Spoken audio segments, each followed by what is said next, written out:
For this anime, I was only going to review the first and last episode. Of course, with the last episode recap, I would mention all like the little things, but just, you know, give my overall opinion. But you guys, I love this anime so much. It was really enjoyable and entertaining. So I'm just gonna go ahead and go over pretty much all the episodes. So grab your favorite snack, your drink, whatever, and come chill and talk with me for a little bit.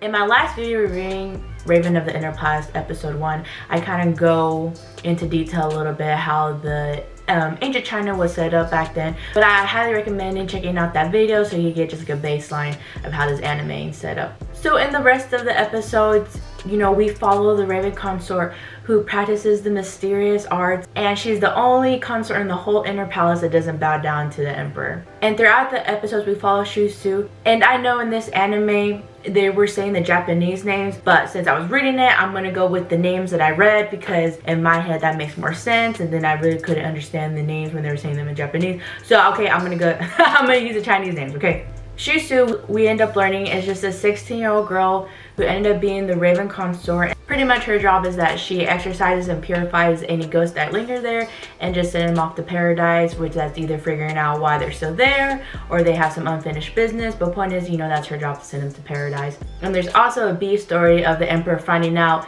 the true identity of the Raven consort because no one has explained to him who really the Raven consort is. Anytime he asks, like, you know, any official about who she is and what her really powers are, everyone's kind of hush hush about it, or they say they don't know. Throughout the series, we see Shusu being very cold and very mean towards people because we later find out that she's not supposed to keep company around. But as she is a 16-year-old girl, you know that's something very hard to go through. So eventually she ends up getting a lady in waiting. She ends up getting, like, you know, her own security around her. And eventually the emperor, you know, since he's trying to figure out, you know, who the Raven consort is, he starts visiting her more and more and trying to get to know her more. And at first it really annoys her, but then we see this beautiful friendship develop over time. This anime, in my opinion, is great for a lot of reasons. I've already stated before, the animation in it is just so beautiful. The music really sets the mood in a lot of the scenes, and honestly, I'm the type of person that if I've seen the intro once, I always watch the intro once, but then after the episodes I just skip it. But with the Raven of the Inner Palace, I never skip the intro. I love the character writing in this anime. As I mentioned, we see Shusu, you know, be very cold at first, but then over time opening up to all the people around her, and she's been taught since she was little that she shouldn't rely on others, but she really, you know, starts opening up and like letting people in and asking for help. The emperor is also a great character in this anime because his name is Ganjun and we follow his journey as well. His mother used to be a concubine, and then he was one of the princes that was supposed to be taking over the throne next, but a lot of the other concubines didn't like his mother. They ended up killing his mother because they were just so jealous. My cat decided to join me. With the emperor, we can really see that he cares for Shusu and he really wants to, you know, find out, you know, why is this girl here, and, you know, why does she have to practice the mystic arts. And it's just really nice to see that these characters are not just one-dimensional. They have growth. When there's a misunderstanding, you know, they talk it out, because, you know, which is rare for anime, because, you know, if there's a misunderstanding in anime, that's a whole like 3-episode thing, them misunderstanding each other and, you know, all this ridiculous stuff happen. But no, they actually talk to each other. They ask for each other for help when they need to. And it's just a breath of fresh air to see in this anime. Not saying that you can't have a funny anime, but this anime, even though it had some comedy bits in it, it was a very serious tone, learning about grief and how to let go of the ones that you love. In this anime, we end up finding out that the Raven consort is actually back thousands and centuries years ago was actually a king. She was the Winter King and the emperor temporarily was the Sun King, and they were supposed to rule together, but the Sun King eventually got really jealous over the Winter King because the Winter King was typically a female and then the Summer King was typically a man. And so one day he got really jealous because the king was so beautiful and there were so many like suitors after them, so he ends up killing the Winter King. And then so for another 100 years there was a bunch of wars.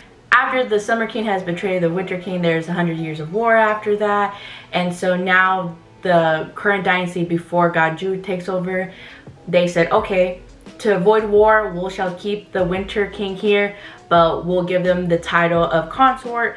So that way they can still rule, but you know, keep them separate so they don't fall in love, because that's what causes that problem in the first place. But of course, keeping peace like that doesn't really benefit anyone besides authority figures, the emperors, you know, pretty much anyone who's not the Raven consort, because at the end, she's the one that really suffers. What really turns out to be the truth is that when the first Witcher King had made this deal with the spirit of the Raven consort, there was only supposed to be temporary, but turns out actually the lady that the Raven consort made a deal with, she ended up imprisoning that power, that soul.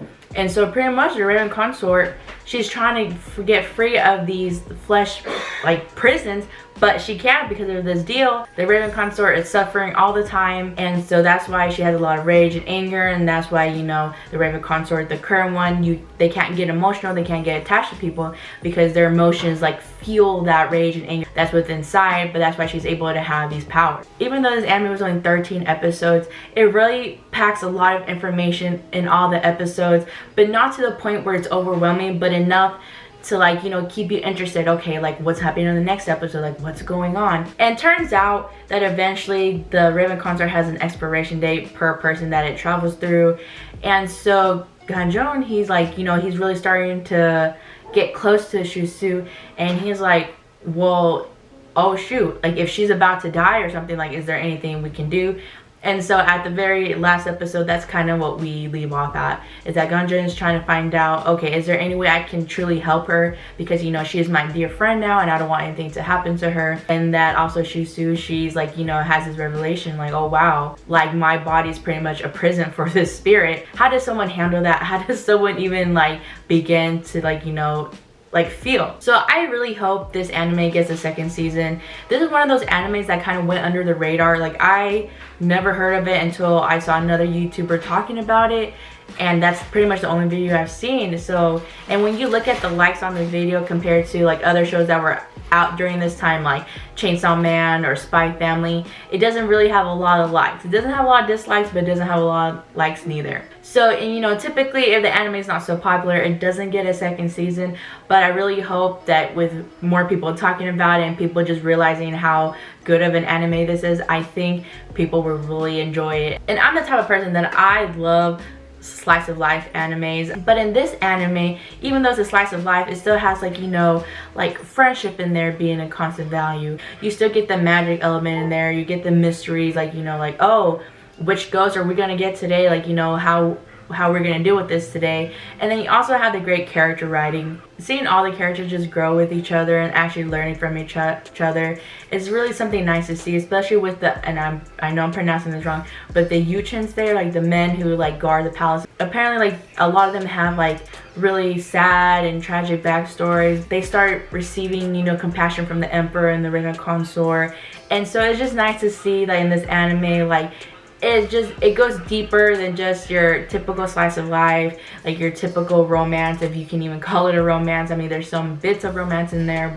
Real life emotions between these characters, I think, is something that should be talked about more, because yeah, like it's fun to watch, you know, fun animes and comedy ones and ones that don't take themselves too seriously, but every once in a while I do like an anime that makes me cry, because watching this anime I cried at a couple of the scenes, but also one that makes me think about my own feelings and my own emotions and how I can better myself. And I know that's not everyone's cup of tea, so I understand if you're gonna skip this one, but if you were to want to get into those like genre mysteriousness and like slice of life type anime, then I would definitely check out this one first, because this anime, like I said, it has a little bit of everything. It has a little bit of comedy, it has a little bit of, you know, like that romance element to it, but it's also a little bit creepy and eerie. For me, this anime was definitely a 10 out of 10.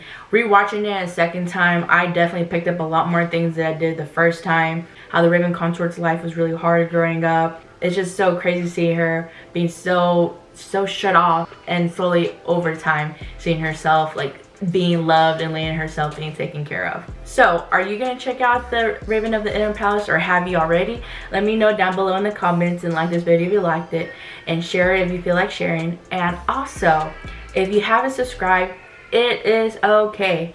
I understand. You gotta fill me out, check out the rest of my videos. So go ahead and go do that once you're done watching this one, and you might be surprised and find something that you like.